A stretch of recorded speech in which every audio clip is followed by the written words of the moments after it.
Samiun yang benar-benar marah berniat ingin menyiksa adiknya, yang di sana ternyata sudah dinanti kedatangannya oleh Saman. Saman yang kerasukan dengan sadis menghabisi kakaknya sendiri.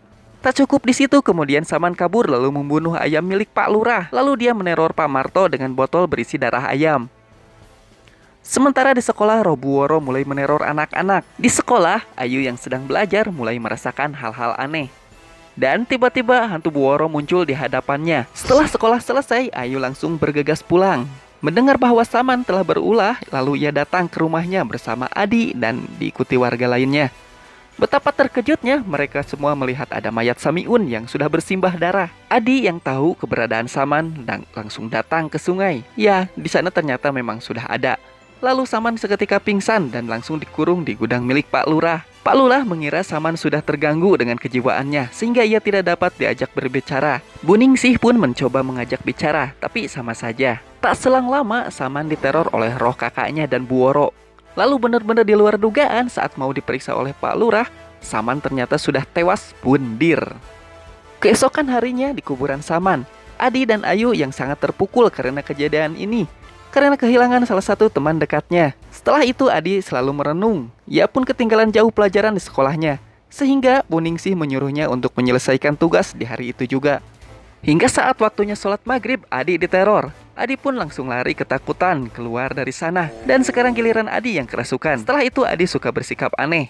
Diketahui juga bahwa Karta suka diam-diam menyimpan sesuatu berupa jimat di rumah Ayu dan Adi demi bisa menangkal kekuatan roh jahat dari si iblis. Lanjut lagi di sekolah, Ayu kembali diteror oleh hantu Buworo. Lalu Ayu melihat Adi dan pergi entah kemana. Ketika mau mencarinya, Ayu dihadang oleh Karta. Karta pun menjelaskan pada Ayu bahwa anak-anak di desa Jati Jajar dalam bahaya. Dan pelakunya adalah salah seorang penduduk di sana, yakni Buningsih. Lalu Karta pun memberikan jimatnya kepada Ayu. Sementara di tempat lain, saat itu sudah waktu maghrib.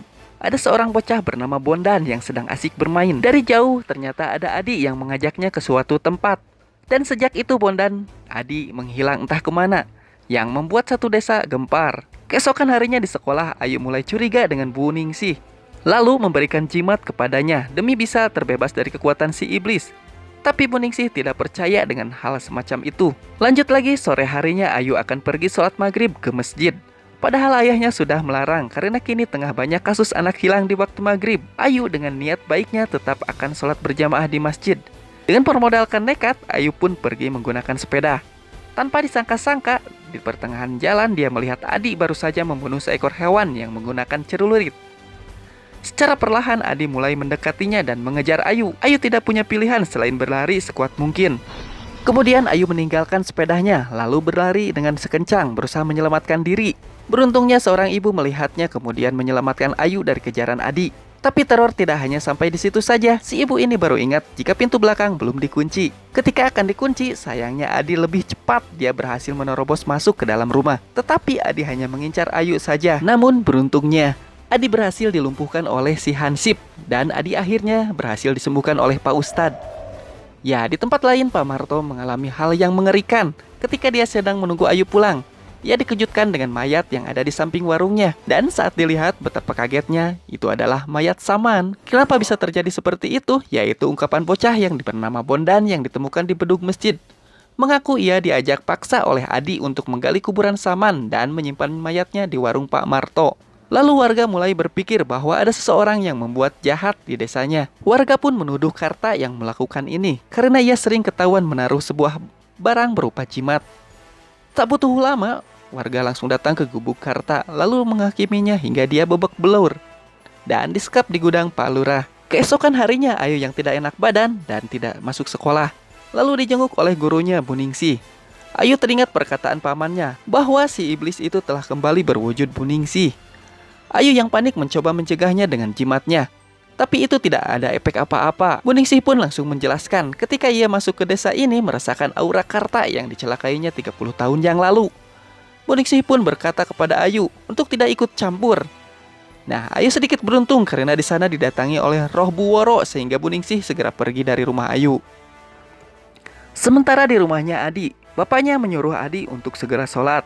Tak disangka Adi masih dipengaruhi oleh kekuatan si iblis. Sementara itu, Ayu diam-diam datang menemui Karta dan meminta tolong untuk membantunya menghentikan teror ini. Ayu pun berkata memang benar, Bu Ningsih itu adalah iblis. Mereka berdua diam-diam pergi dari tempat tersebut. Ayu pergi untuk mencari Adi, sementara Karta mencoba untuk menghentikan si iblis. Ayu berhasil menemukan Adi di sungai, yang mencoba menghampiri si iblis itu. Sementara Karta yang berhasil masuk ke rumah Bu Ningsih nampak kesulitan menghentikan kekuatan iblis. Ternyata Bu Ningsih itu adalah Wati, temannya waktu kecil. Karta pun teringat dengan batu nisan yang berada di tengah hutan. Lalu ia datang langsung ke hutan itu untuk membakar batu nisan tersebut. Walau susah payah, yang akhirnya batu nisan itu terbakar, dibarengi azan. Akhirnya Karta pun berhasil melenyapkan iblis itu. Yang di tempat lain juga, Adi akhirnya bisa selamat.